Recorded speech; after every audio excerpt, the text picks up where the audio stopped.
भला करो सबका प्रभु, सबका हो कल्याण। चाहिए प्यार से बोलिए। अगर पहले ही बोल देते तो इतना लेक्चर देने की जरूरत ही नहीं। हर एक के लिए जरूरी है। नाव तेरा निरंकार है, ना लइए नरक ना जाइए। इस परमात्मा का नाम लेने से नरक में भी जाने से इंसान बच जाता है। इतनी बड़ी इंपॉर्टेंस है। और इतना ही नहीं, महात्मा तुलसीदास जी ने बहुत सुंदर बात कही, जाकर नाम मरत मुख आवा और अधम मुक्त हो ये श्रुति गावा। मरता हुआ इंसान भी अगर एक बार परमात्मा का नाम ले ले तो वो भी मुक्त हो जाएगा। कितना भी नीच, कितना भी पापी इंसान है वो मुक्त हो जाएगा। कितनी बढ़िया बात है। इसलिए धन निरंकार जरूर बोलना। और महात्माओं ने, कबीर दास ने तो एक और इससे भी बड़ी बात कही, कबीर सपने बरड़ाए के जिन मुख निकसे राम। प्रभु का नाम है, राम का नाम है राम, रामेति रामेति राम है, राम रामे मनोरमा, जो हर घट में रमा है। कबीर सपने बरड़ाए के जिन मुख निकसे राम और तिसके पग की पानही मेरे तन को चाम। उस इंसान सपने में भी जो एक बार परमात्मा में बड़बड़ा करके भी परमात्मा का नाम ले लेना, कहते हैं कि उस इंसान के पैर की जूती अगर मेरे शरीर के चमड़े से बनाई जाए तो मैं अपने आप को धन्य समझूंगा। कितनी बड़ी इंपॉर्टेंस है, कितनी बड़ी महत्ता है जो हमारे जुबान से निकलना चाहिए। परमात्मा का नाम जरूर लेना चाहिए। साथ संगत, नहीं लेने वालों के लिए तो बड़ी सुंदर भी बात लिखी है, जे नहीं करही राम गुण गाना और जी हसोदाद रजी हसवाना। अगर इस जुबान से परमात्मा का नाम नहीं लिया तो समझ लीजिए उस जुबान मेढक की जुबान है जो बरसात में टर टर बोलता है। लेना चाहिए ना, भगवान का नाम है, जरूर लेना चाहिए। बहुत सारी बातें हैं, मैं इधर जाना नहीं चाह रहा था लेकिन देख करके मुझे याद आ गया। इसलिए सत्संगत, आज बाबा जी ने हम ऐसे निराकार प्रभु परमात्मा वाहिदुल्लाह शरीक अल्लाह ताला के दीदार करवा करके कहा कि 3 काम जरूर करना। सत्संग में जरूर जाना, क्योंकि मनुष्य जन्म परमात्मा को जानने के लिए तो मिला है। अगर इसको परमात्मा को जाना नहीं तो उसकी भक्ति संभव नहीं है। चाहे वो पूजा करे, पाठ करे, तपस्या करे, समाधि लगाए, दान पुण्य करे, सिंदूर लगाए, अक्षत लगाए, जितना मर्जी कर ले, अच्छी बात है, बुरा नहीं है। लेकिन इससे परमात्मा के दर्शन नहीं होंगे। ना आज तक हुए हैं, आज तक किसी को, ना होंगे, ना होने की संभावना है। ये दिमाग में बिठा करके जाना। आज तक किसी को ऐसे परमात्मा के दर्शन नहीं हुए। परमात्मा के दर्शन के लिए करने के लिए गुरु के पास जाना पड़ता है, संत महात्माओं के पास जाना पड़ता है। यहाँ ये संत महात्मा प्रभु के दर्शन करके तब यहाँ पर आए हैं, तब ये परमात्मा की भक्ति कर रहे हैं। भक्ति तो तभी होगी, वरना जाने बिन न हो ही प्रतीति, बिन प्रतीत हो ही नहीं प्रीति, और प्रीत बिना नहीं भक्ति दृढ़ाई। तुम्हारी भक्ति नहीं होगी, तुम जितना मर्जी कोशिश कर लो, परमात्मा की भक्ति संभव नहीं है। जिसको जानते नहीं उसकी भक्ति कैसे करोगे? जिसको जानते नहीं, उसका एड्रेस पता नहीं है, उसको चिट्ठी कैसे लिखोगे भाई? चिट्ठी कहाँ पहुँचेगी? उस पर पता ही नहीं है तो कहाँ पतेगी? लापता हो जाएगा वो भी। सत्संगत, इसका पता जानना जरूरी है, इसकी जानकारी करना जरूरी है। और जिन जिन संतों महात्माओं ने जाना है, पहचाना है, उन्होंने अपनी अपनी हल्फिया बयान दी है कि हमने इस निराकार प्रभु परमात्मा ईश्वर अल्लाह ताला को जाना है, पहचाना है। आप भी जान सकते हैं, आप भी पहचान सकते हैं। जिन्होंने जाना, पहचाना, उन्होंने गवाहियाँ दी, अशहदु अल्ला इलाहा इल्लल्लाह मुहम्मदुर रसूलुल्लाह। मैं ये शहादत दे रहा हूँ, गवाही दे रहा हूँ कि यही अल्लाह है जो लामका है, लामहदूद है, लाफना है, जर्रे जर्रे में मौजूद है, शाहरक से नज़दीक है, आँख में सुरमा डालते हैं इससे भी करीब है। गवाहियाँ दी है, मैं गवाही दे रहा हूँ कि यही है। सत्संगत, हर धर्म ग्रंथ एक ही बात कहते हैं, लेकिन जान करके, पहचान करके गवाही दी जाती है। बिना जाने जिसको जानते नहीं उसकी गवाही कैसे देंगे? कभी देखा ही नहीं, कैसे किस बात की गवाही दे कि मेरे सामने एक घटना हुई है? गवाही तो यही मतलब मेरे सामने हुई है, तभी तो सच बोलेगा। सुनी सुनाई बात को तो कभी गलती भी हो सकती है। क्या पता वो घटना हुई ना हो, कहता हाँ मेरे सामने हुई है, तो गलत हो जाएगा ना। इसलिए भाई जानना जरूरी है, पहचानना जरूरी है। इसलिए मनुष्य जन्म मिला है। बड़े भाग मानुष तन पावा, ये बात कही है। वाणी में लिखा है कि भई परापत मानुख दे हुरिया और गोविंद मिलन की ये तेरी बरिया। ये जो बारी मिली है मनुष्य जोनी में आने का, ये परमात्मा को मिलने के लिए है। इसलिए मनुष्य जन्म मिला है, ये शरीर मिला है मनुष्य का, इसीलिए परमात्मा को जानो, पहचानो, फिर इसके दर्शन करने के बाद तुम भक्ति करो।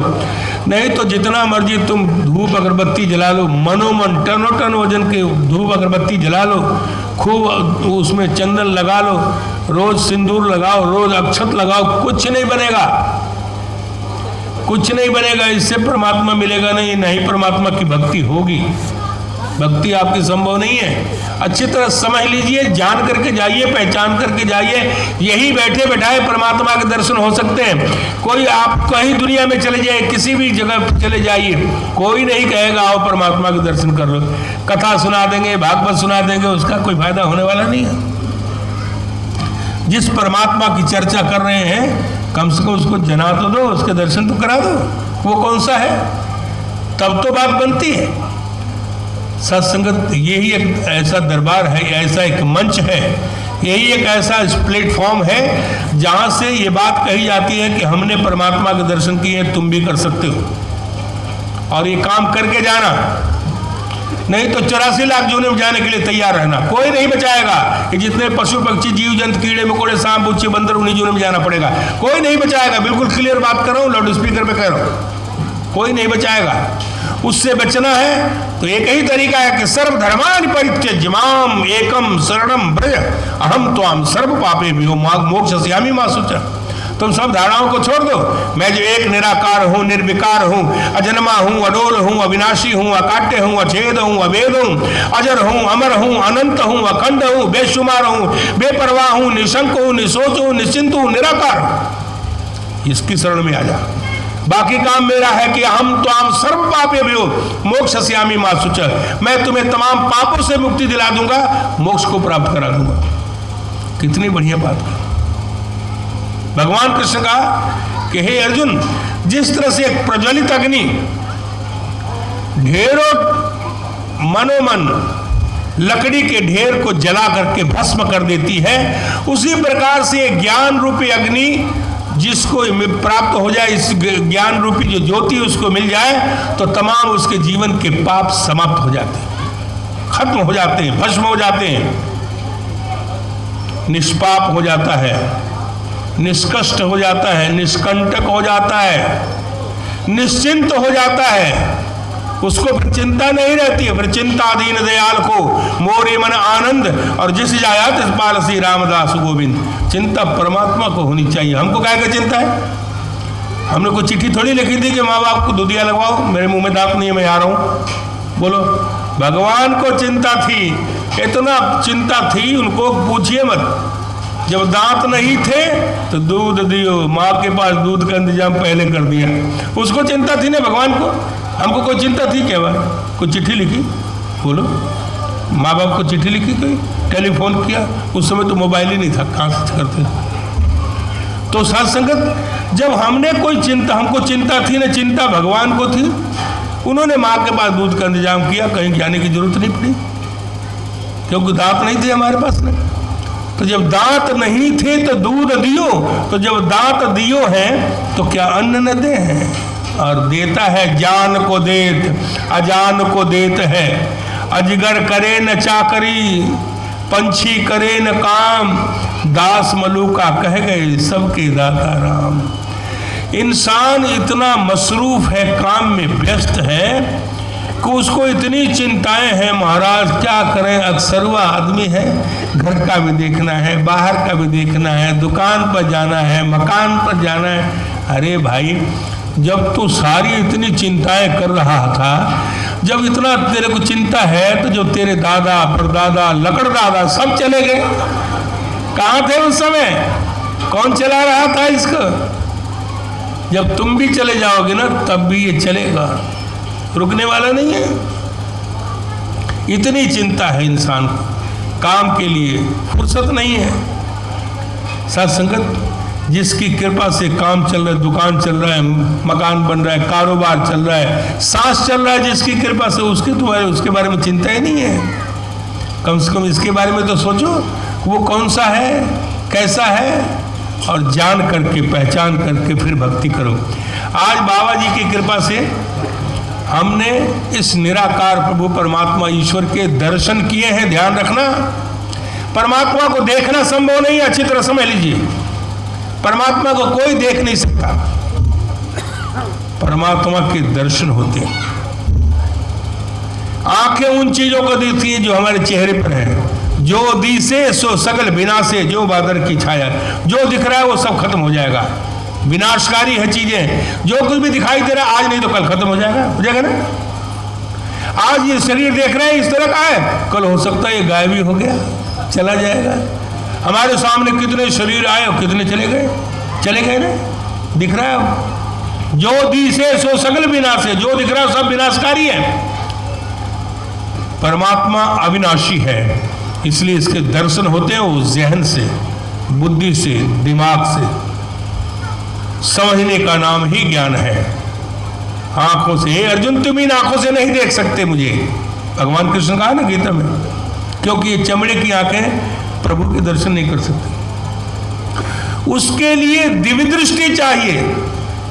जब भगवान कृष्ण ने दिव्य दृष्टि दी तब कहा कि अब ये देख मेरा विराट स्वरूप। दिव्य दृष्टि से देखा जाता है, इन आंखों से नहीं। और वो गुरु के पास होता है, इसलिए गुरु के पास जाना पड़ता है। गुरु बिन भव निधि तरह न कोई, जो विरंच शंकर सम होई। गुरु की इसलिए जरूरत पड़ती है, इसलिए गुरु के पास जाना पड़ता है। आज बाबा जी हमें इस निराकार परमात्मा के दर्शन करवाए, और इसलिए हम बड़े फख्र के साथ कहते हैं कि हमने परमात्मा के दर्शन किए हैं, आप भी कर सकते हैं। इसी काम के लिए मनुष्य जन्म मिला है। अगर इस मनुष्य योनि में आकर के अगर ये काम नहीं किया तो फिर आछे दिन पाछे गए और हर से किया रहे, अब पछताए होत क्या जब चिड़िया चुग गई खेत। क्या करेंगे फिर? तो दुनिया भर का चाहे जितना मर्जी राम नाम सत्य कहो चाहे झूठा कहो, कुछ नहीं बनेगा। उसको सुनाने का कोई लाभ नहीं है। हजारों सैकड़ों आदमी जाते हैं और 4 आदमी कंधे पर जा रहा है और सब कहते हैं राम नाम सत्य है, तो उसके पहले क्या झूठ था? बताइए। राम का नाम तो हमेशा ही सत्य है भाई, कल भी था, आज भी और आगे भी सत्य रहेगा, उसमें गलत बात क्या है? तो उसको सुना रहे हो, 4 आदमी कंधे पर जा रहा है, अगर सुनने लायक होता तो पैदल जाता ना, क्यों? है ना। अब उसको सुनाने का लाभ नहीं है, तुम बैंड बाजा लगा दो, लाउड स्पीकर लगा दो उसके कान में, कुछ सुनेगा नहीं। जब जागृत अवस्था में था ना उस समय सुनाते कि भाई उत्तिष्ठत जागृत प्राप्य वरानि बोधता चुरस्य धारा निस्ता दुरत्या दुर्गम पथल कवयो बदंत। अरे माया के निद्रा में सोने वाले इंसान उठो, जागो और जागृत अवस्था में आओ। जागने के बाद जागना पड़ता है, उससे पहले आदमी जागता नहीं है। उत्तिष्ठत जागृत, उठो और फिर जागो। तो पहले उठेगा नहीं तो जाएगा कैसे? और उसके बाद जागृत अवस्था में आओ। जागने के बाद कई लोग सोते सोते चल पड़ते हैं, आंखें खुली होती है फिर भी खंबा से टकरा जाएंगे। क्या भाई दिखता नहीं, मेरा ध्यान कहीं होता है। मोह निशा सब सोवनिहारा, देख ही सपन अनेक प्रकार, नाना प्रकार के सपने देख रहा है। अच्छा वहाँ जाएंगे, इतने रुपए मिल जाएंगे, फिर इतना मकान बनाएंगे, फिर इतने, तब तक पता गाड़ी से ठा बज गया। अरे भैया क्या हुआ? देख रहे हो फिर भी जा रहे हो? नहीं मेरा ध्यान कहीं और था। मोह निशा सब सोमनिहारा, सब माया की निद्रा में सो रहे हैं, आंखें खुली हैं। इसलिए कहा कि उत्तिष्ठत, उठो, जागृत जागो और फिर जागृत अवस्था में आओ। उसके बाद क्या करो? प्राप्य वरानि बोधता, जो ब्रह्म ज्ञानी है उससे इस निराकार परमात्मा को प्राप्त कर लो, दर्शन कर लो। वरना तुम जितने पाठ पूजा तपस्या समाधि दान पुण्य धूप अगरबत्ती चंदन अक्षत कर रहे हो ना, ठीक वैसे ही है। छुरस्य धारा निष्ठा दुरत्या दुर्गम पतस्त कवयो वदंत। छुरे के धार के ऊपर चलने के समान दुस्तर, दुर्गम और कठिन मार्ग है। इससे परमात्मा आज तक न किसी को मिला है, ना मिलेगा, ना मिलने की संभावना है। इसलिए इन चक्रों में पड़ना नहीं। पूछो ब्रह्मे नारदे वेद व्यासे कोई, किसी ब्रह्मज्ञानी से पूछ लो, तत्ववेत्ता से पूछो, संत महात्मा से पूछो। और ये जानने वाले भगत हैं, ये जानते हैं। गुरु की कृपा से परमात्मा के दर्शन किया, आप भी कर सकते हैं। इसीलिए तो मनुष्य जन्म मिला है। गाय भैंस को थोड़ी ज्ञान हो जाएगा, मनुष्य को ज्ञान होता है। इसलिए मनुष्य जन्म बहुत कीमती है। इंसान माया के पीछे इतना खचित है, माया के पीछे भाग रहा है। माया माया माया, माया का मतलब जानते क्या होता है? माँ मने नहीं या मने जो है नहीं उसको कहते हैं माया। माँ मने नहीं या मने जो है नहीं उसको कहते हैं माया। इंसान उसके पीछे भाग रहा है। तो माया कितनी कीमती है, जरा ध्यान से सुनिए, प्यार से बोलिए। माया का जरा एनालिसिस करते हैं, कितनी महत्वपूर्ण है, कितनी कीमती है। माया के बगैर गाड़ी चलती नहीं है, सही बात है। माया होगी, पैसे के बगैर तो काम चलेगा नहीं। आजकल पैसा का बाप बढ़ाना भैया, सबसे बड़ा रुपया। तो रुपया पैसा कीमती बहुत है, माया पैसे को ही कहते हैं। शरीर भी एक माया है, सब कुछ माया है। तो जो लोग पाकिस्तान से हिंदुस्तान में आ गए तो सब कुछ माया तो वहीं छूट गई। क्यों छूट गई ना? सब माया, सब घर बार, खेती बाड़ी, पैसा कौड़ी सब छूट गया, माया लेके नहीं आए। और माया कितनी कीमती है, अगर भूख लगे तो एक 5 का सिक्का खा के दिखाओ, कम से कम 5000 तो और ऊपर से ले गए उसको बाहर निकालने के लिए। क्यों मेरा ठीक है कि नहीं? लगेगा ना? बोलो ना। तो अब बताइए, 5000 ऊपर चाहिए, माया भूख लगे तो 200 का नोट खा लो, भूख मिट जाएगी? नहीं मिली। चलो बहुत बारिश हो रही है, 2000 का नोट सिर पर रखो, बारिश से बच जाओगे। माया बहुत कीमती है भाई। माया से वस्तुएं खरीदी जाती हैं, बोरियों में भरा है नोट, न खा सकते, न ओढ़ सकते, न कुछ उससे कोई इस्तेमाल नहीं है, कागज का टुकड़ा है। माया से वस्तुएं खरीदी जाती हैं। अगर वस्तुएं ना हो, दाल चावल रोटी सब्जी आटा जो भी है वस्तुएं हैं, खरीदी जाती है। अगर वस्तुएं ना हो तो नोट को क्या करेगा आदमी? क्या करेगा? 2 रड्डे का टुकड़ा है, तो बनेगा कुछ उसका नोट का? न खा सकते, न ओढ़ सकते, न पहन सकते, कुछ भी नहीं कर सकते। तो सबसे ज्यादा कीमती क्या है? वस्तुएं। माया से ज्यादा कीमती क्या हुआ? बोलो। वस्तुएं कीमती हो गई ना, माया से ज्यादा कीमती वस्तु। चलो मान लेता हूँ वस्तु बहुत कीमती है, माया से ज्यादा कीमती है, वस्तु के बगैर काम नहीं चलेगा। तो जो लोग पाकिस्तान से हिंदुस्तान में आ गए तो सारी वस्तुएं तो वहीं छूट गई। घर भी छूट गया, जमीन जायदाद भी छूट गया, पैसा कौड़ी भी छूट गया, कपड़े लत्ते भी छूट गए, दुकान भी छूट गया, सब वस्तुएं तो वहीं रह गए। अरे महाराज कोई बात नहीं, वस्तुएं छूट गई, शरीर तो लेके आए ना। अच्छा, तो शरीर अगर लेके आया है तो वस्तुएं फिर कमा लेंगे। चलो, इसका मतलब वस्तुओं से ज्यादा कीमती शरीर है। वस्तुएं किसके लिए चाहिए? शरीर के लिए। कपड़ा शरीर के लिए, खाना शरीर के लिए, पहनना शरीर के लिए, सब कुछ तो शरीर के लिए।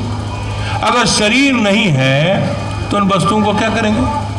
कोई फायदा नहीं। शरीर कितना कीमती है, प्यार से बोलिए।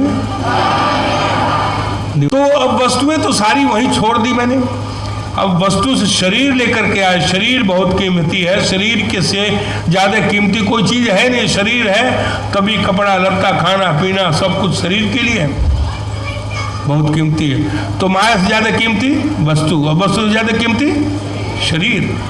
चलो ये भी मान लेता हूं शरीर बहुत कीमती है, क्या बोलूं, है ना? शरीर बहुत कीमती है, तो हमारे घर का ही आदमी है, अब शरीर यहाँ छोड़ गया। अब सारे जो है ना, जिसके लिए अरे वो आ जाएंगे ना, उनके साथ ही चाय पिएंगे। अच्छा जी, वो बस आने ही वाले हैं, आ जाएंगे, उनके साथ ही खाना खाएंगे। इतनी चिंता है, उनके बगैर खाना नहीं खा सकते, चाय नहीं पी सकते। अब वो शरीर छोड़ गया, अब शरीर छोड़ गया तो घरवाली, माँ बाप, भाई बहन, बेटा बेटी, पति पत्नी सब ले जाओ ले जाओ। कहाँ ले जाओ? अरे शरीर इतना कीमती है, कह रहे ले जाओ ले जाओ। कहाँ ले जाओ? अरे उसकी तेल मालिश करो, साल भर 6 महीने रखो अपने पास। उसके बगैर चाय नहीं पी सकते, खाना नहीं खा सकते, अब कहाँ ले जाओ? कोई नहीं रखता। क्या नहीं है उसके अंदर? प्राण नहीं है, प्राण नहीं है। तो शरीर से ज्यादा कीमती क्या है? प्राण। अगर प्राण नहीं है तो चाहे कितना भी कीमती शरीर हो, वो मिट्टी का ढेर है, कुछ भी नहीं है, उसकी कीमत नहीं है। शरीर से प्राण निकल जाए तो घर वाले आंखें 1 मिनट में फेर लेते हैं, अच्छा ले जाओ बस। ये है प्यार, सत्संगत। प्राण है तो सब कुछ है, जान है तो जहान है कि नहीं? अब एक आदमी, चलो प्राण बहुत कीमती है भी मान लेते हैं, बहुत कीमती है, तो एक आदमी हमारे घर का ही है, थोड़ा सा एक पुर्जा ढीला हो गया, कभी रस्सी से बांधते हैं उसको, सीकर से बांधते हैं, ले जाओ इसको बरेली ले जाओ, कोई आगरा ले जाओ, कोई कहता है कि वह जयपुर ले जाओ। क्यों? कहाँ? पागल खाने, पागल खाने में सारे घर वाले परेशान है। अरे प्राण तो है, इतना कीमती है उसके अंदर, क्यों परेशान हो? जयपुर क्यों ले जाओ, आगरा क्यों ले जाओ? सत्संगत आप सोच करके देखिए, इतना शरीर पे इतना प्राण कीमती है, थोड़ा से पुर्जा ढीला हुआ है, सारे परेशान हैं, पागल हो गया है, मेंटल। अब सारे घर वाले उसको, कोई रस्सी से बांधता है तो कोई चेन से बांध करके रखता है, परेशान है। क्या नहीं है उसके अंदर? विवेक नहीं है, विवेक नहीं है। तो विवेक कहां से मिलेगा?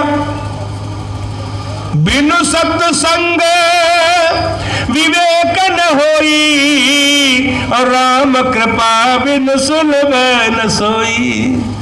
सत्संग के बगैर ये विवेक जागृत नहीं होता है। और विवेक अकेला नहीं है, विवेक में है प्रेम, श्रद्धा, समर्पण, बोल, कर्म, जीवन, स्वभाव, आचरण, ये सारा कुछ मिलाएंगे तो विवेक का प्रादुर्भाव होता है। अकेला नहीं है, छोटा सा शब्द है, बड़ा मार्मिक सार गर्वित है, तब जाके विवेक जागृत होता है। और वो सत्संग के बगैर संभव नहीं है। सत्संग में आएंगे तो आपके स्वभाव बदल जाएंगे, आपके बोल बदल जाएंगे, आपके आचरण बदल जाएंगे, आपके व्यवहार बदल जाएंगे, आपके कर्म बदल जाएंगे, आपका जीवन सफल हो जाएगा, समर्पण भाव होगा, सेवा होगी, प्रेम होगी, श्रद्धा बढ़ेगा, तब जाकर के बात बनेगी। सिर्फ सत्संग में आने से सारे चेंज हो जाते हैं। सेवा करेंगे तो सुख मिलेगा, हम सेवा करते नहीं है। नमस्कार तो गुरु को सारी दुनिया करती है, लेकिन संत की सेवा कोई नहीं करता है। क्यों नहीं करते भाई? डॉक्टर ने बोला है क्या? नहीं करेंगे तो बहुत खतरनाक नुकसान है, आप समझ लीजिए। संत महापुरुष घर में आए और खाली चला जाए तो तुमने क्या कमाया? लड्डू क्या कमाया? संत तो गुरु को नमस्कार तो करना है, वो तो स्वाभाविक है, वो तो जरूरी है, लेकिन संत जो आया है घर में, उसकी सेवा कौन करेगा? तुम्हारा पड़ोसी करेगा? पहले उसकी सेवा करो, गुरु प्रसन्न हो जाएगा। गुरु को खुश करना है, सत्कार गुरु का करना है तो हर एक का सत्कार करो, सेवा करो इनकी। घर में महापुरुष आए हैं, मत्था टेका, अच्छा जी धन्यवाद। क्या धन्यवाद? तुमने सेवा तो करी नहीं संत के, खाली भेज आया, खाली खाना तो घर में भी खाता है, चाय घर में भी पीता है वो, तुमने क्या कमाया? बीज तो तुमने डाला नहीं सेवा का। वो खाना खाने के लिए आया, चाय पीने के लिए आया, वो उसके घर में क्या भूखे रहता है? कपड़ा नहीं पहनता हो, तुमने बीज नहीं डाला तो तुम कैसे सुखी रहोगे? ये बीज तो डालना पड़ेगा तुम्हें, नहीं तो बाबा अवतार सिंह से पूछो, मैं थोड़ी कह रहा हूं। जो संतां सेवा अंदर तन मन धन लगांदा है, मंदी मैल असल विच अपनी समझो धोई जांदा है।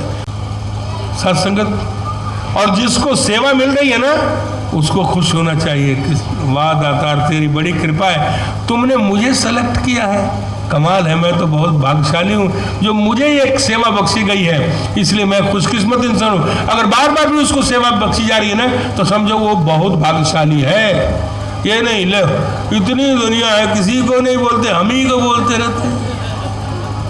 अरे यार कमाल कर दी। हनुमान जी को ही तो बोला था भगवान ने कि सीता जी मिले तो बोलना मैं बहुत याद करता हूँ, बाकी किसी को तो नहीं बोला।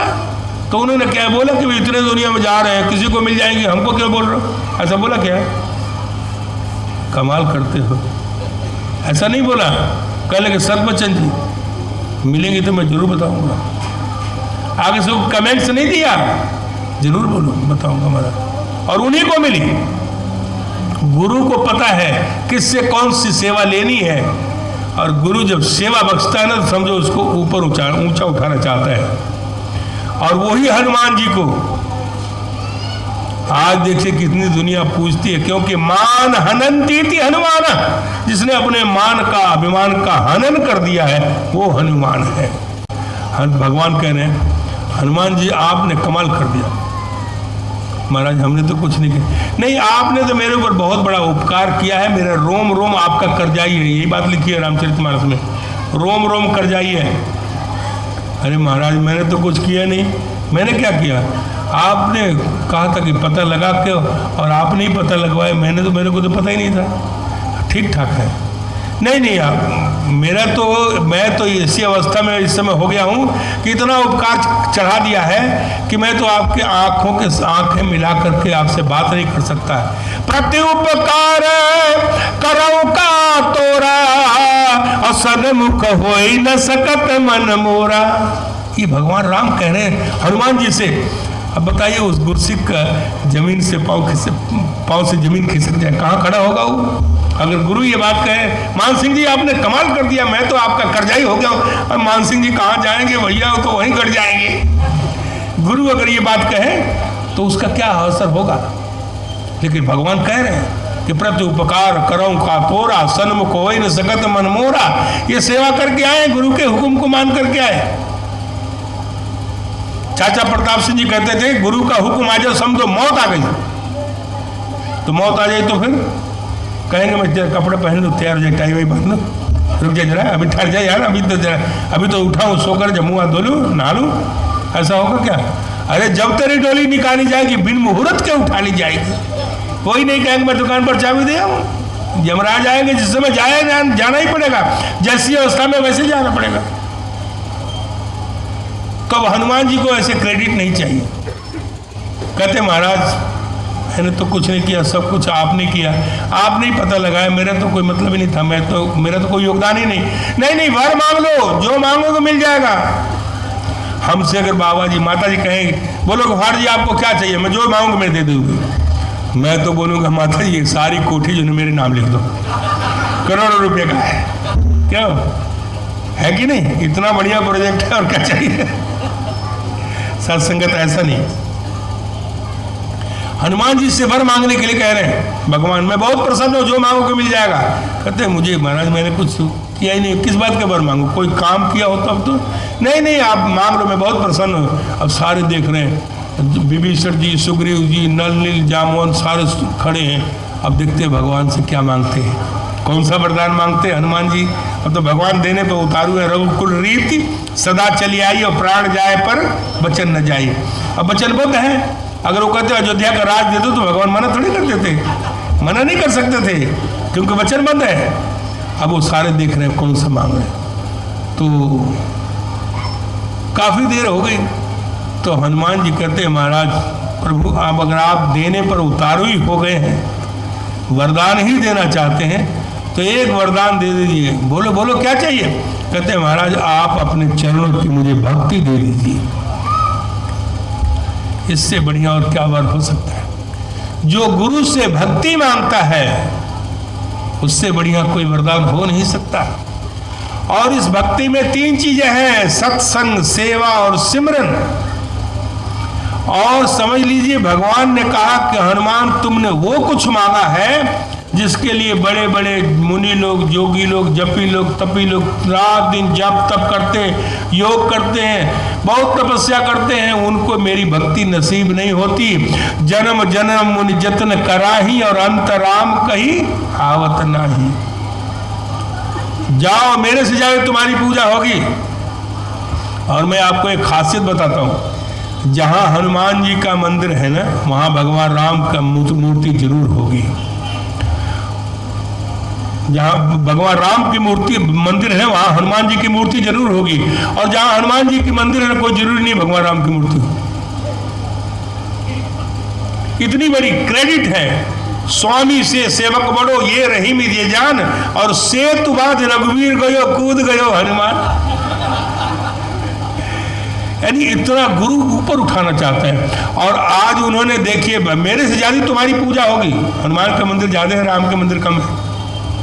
और हम जाते हैं हनुमान जी के मंदिर में, कहते हैं जय जय जय हनुमान गोसाई और कृपा करहु गुरुदेव की न्यायी। जैसे गुरु ने आपके ऊपर कृपा की, मेरे ऊपर कृपा करो। तो हनुमान जैसा सेवा, हनुमान जैसी भक्ति करनी पड़ेगी, तब तो गुरु के आशीर्वाद के पात्र बनेगी। जो गुरु का हुक्म आ जाए वैसा काम करना पड़ेगा। गुरु सिखा दी यहो निशानी, बचन गुरुदा पालनो। जो गुरु के हुक्म की पालना करता है, गुरसिक वही है। गुरसिक वो है जो गुरुदस से उस उत्ते एतबार करे। विश्वास तो करना पड़ेगा, गुरु के वचन को मानने पड़ेंगे। गुरु ने कहा सत्संग में जाना है तो जाना है, कैसे भी जाना है, जरूर जाना है। कितना भी जरूरी काम हो छोड़ दीजिए, सत्संग में जाइए, आपका काम हो जाएगा। सत्संग के बगैर जीवन अधूरा है, ज्ञान भी लंगड़ा है। जो कुछ यहाँ विवेक को जगाना है ना, तो सत्संग में आना पड़ेगा। इसके बाद उसका कल्याण होने वाला नहीं है। उसको जीने का सलीका पता लगता है, कैसे जीना है, कैसे उठना, कैसे बैठना, कैसे बोलना, कैसे चलना, कैसे खाना, कैसे खिलाना, ये सब सिखाया जाता है। खाना पीना उठना बैठना सब सिखलाया मुर्शद ने, सब गुरु सिखलाता है यहाँ पर। इसलिए बात करने का तरीका, सलीका, हम वही इंसान थे, किसी को सलाम भी नहीं करते थे। आज अगर बच्चा भी मिल जाए निरंकारी ना, तो उसके चरणों को छू करके मस्तक पर लगा लेते हैं। और ये काम करना जरूरी है हर एक बहन भाई के लिए। सुबह उठिए और उठते ही जो है ना, सब एक दूसरे को धन्यवाद जरूर कीजिए। माँ बाप, भाई बहन, बेटा बेटी, पति पत्नी, सास बहू, नंद भौजाई, देवर देवरानी, जेठ जेठानी, सब एक दूसरे को धन्यवाद जरूर करेगा। आप निरंकारी हैं तो सही मायने में आप निरंकारी हैं, क्योंकि गुरु का हुक्म है। हमने अपनी आंखों से देखा है। बाबा हरदेव सिंह जी महाराज आंगन में 4 बजे उठ करके आते थे, और उधर से राजमाता जी आती थी। तो राजमाता जी गुरु को नमस्कार कर रही है सिर रख के चरणों पर, बाबा जी को। और दुनिया में रिश्ता क्या है आप जानते हैं, माँ बेटे का रिश्ता है। बेटे को नहीं, गुरु को नमस्कार कर रही है, तो वो भी मर्यादा पुरुषोत्तम है, वो भी कम नहीं है। वो भी माँ को नमस्कार करने के लिए जैसे झुकते हैं, तो माता जी, राज माता जी हाथ पकड़ लेती है। नहीं बाबा जी, आप मेरे गुरु हैं, मेरे सिर पर हाथ रखो। ये है मर्यादा, ये है गुरसिक्खी। माँ है, लेकिन गुरु का रिश्ता पहले है, दुनिया में रिश्ते बाद में। इसलिए कहा भगवान ने खुद, तुलसीदास ने कहा, प्रातः काले उठ के रघुनाथा और मात पिता गुरु नाम ही माथा। भगवान राम सुबह सुबह उठते हैं, सबसे पहले कहें माता पिता और गुरु के चरणों पर नाम ही माथा, सिर रख के नमस्कार करते हैं, हाथ लगा के नहीं, ऐसे गोडे तक छू दिया, यहाँ तक चल चिट्ठी ना, फॉर्मेलिटी नहीं। प्रातः काल उठ के रघुनाथा, भगवान राम, क्योंकि हम इस राम को देखा, मैंने बाबा हरदेव सिंह को देखा है हमने अपनी आंखों से, और सुदीक्षा माता जी को भी देखा है, ये भी कम नहीं है। वैसे ही है, बिल्कुल ट्रू कॉपी वैसे करती हैं। माता पिता गुरु नाम ही माता, सिर रख करके नमस्कार करते हैं। ये है मर्यादा, ये है निरंकारी होने का सबूत। पति पत्नी एक दूसरे को नमस्कार करें, बाप बेटे एक दूसरे को नमस्कार करें, बहन भाई एक दूसरे को नमस्कार करें, सास बहू एक दूसरे को नमस्कार करें। ज्ञान का मतलब तो यही है। और जिस घर में ये काम होता है ना, वहां से 3 चीजें गायब हो जाती हैं, खत्म। दुख, दरिद्रता और बीमारी ये उस घर में नहीं आती। राम कृपा नासहि सब रोगा। जहां प्रभु का नाम होगा वहां इनका कोई काम नहीं है। सत्संग में आओ, सेवा करो संतों महात्माओं की, तन से, मन से, धन से, उसके लिए कभी भी इनकार नहीं करना, क्योंकि ये सुख का साधन है, मोक्ष का दरवाजा है। ये तुम्हारे मोक्ष के मार्ग को प्रशस्त करने वाला है, मजबूत कर देगा, कोई रोकने वाला नहीं है। अब रात दिन देखिए 24 घंटे माता जी वहाँ सेवा करते, खुद तसले उठाना, खुद वहाँ कूड़ा उठा करके इधर उधर करना, खुद माता जी खुद कर रही है। बाबा जी को मैंने देखा, बाबा जी और सदगुरु माता जी, पूज्य माता जी को मैंने खुद अपनी आंखों से देखा। समागम जब होता था ना तो सुबह 4 बजे चले जाते थे और 2 घंटे सेवा करते थे ग्राउंड में जाकर के। बाबा जी और माता जी वहाँ जहाँ रखना होता तो वहाँ रखते थे, 2 घंटे सेवा कर करके आ जाते थे, फिर नहा धो करके फिर 9-10 बजे जाते थे संतों को दर्शन कर देने के लिए। हमने अपनी आंखों से देखा। कर्म जोगी है ये, खुद ये कर्म करती है फिर दूसरों को कहती है। माता जी भी ऐसे काम कर रही हैं, समागम में 24 घंटे वहीं रहे, कभी रात को आ रहे, कभी दिन को आ रहे, कभी वहाँ देख रहे हो, वहाँ पानी नहीं है, पानी लगाओ भैया, टेंट नहीं है, टेंट लगाओ, यानी सारी व्यवस्था खुद करना। सेवा गुरु के तो एक इशारे की बात है, हजारों का अमल 1 मिनट में हो जाएंगे, लेकिन खुद अपने हाथ से करनी है, तभी दूसरे को कहती हैं। तो हमें भी करना चाहिए कि नहीं करना चाहिए? बोलता नहीं कोई। करना चाहिए कि नहीं सेवा? कितने लोग करेंगे? बाकी लोग नहीं करेंगे क्या? अच्छा चलिए, खुशी हुई। वो तो खड़े ही हो गए बहन जी। चलो, सत्संगत बहुत अच्छी बात है। ये सेवा से सुख मिलता है, खुशी मिलती है। कल हमने सुनाया था वहाँ पर कि मैं वो इंसान हूँ जिसके 75 पेमद लगा करके पैजामे में, खुली मोहरी का पैजामा होता था, वो पहनते थे कॉलेज में। वो कॉलेज में इधर सिलते इधर फट जाता, कॉलेज में पढ़ते थे। टूटी हवाई चप्पल को सुई धागा से गांठ के पहनते थे हम, लोगों से मांग करके कपड़े पहनते थे, हमारे पास था नहीं।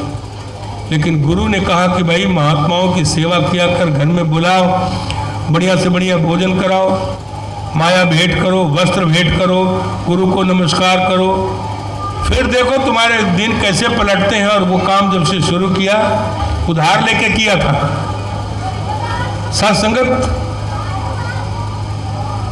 उधार लेके किया था। आज का दिन है, जुरा भी मैली नहीं होती है। कितने हैं हमारे पास, खुद की गिनती नहीं है, पूरे परिवार के पास गुरु की कृपा है। अब कोई महात्मा आता है, पूरा घर में इंस्ट्रक्शन है कि भाई खाली नहीं जाना देना, वरना हम जिसकी बदौलत आज यहाँ तक पहुँचे हैं ना, जिस सेवा की बदौलत, फिर ये नीचे गिरा सकता है। इससे ऊपर जाना है, नीचे नहीं आना।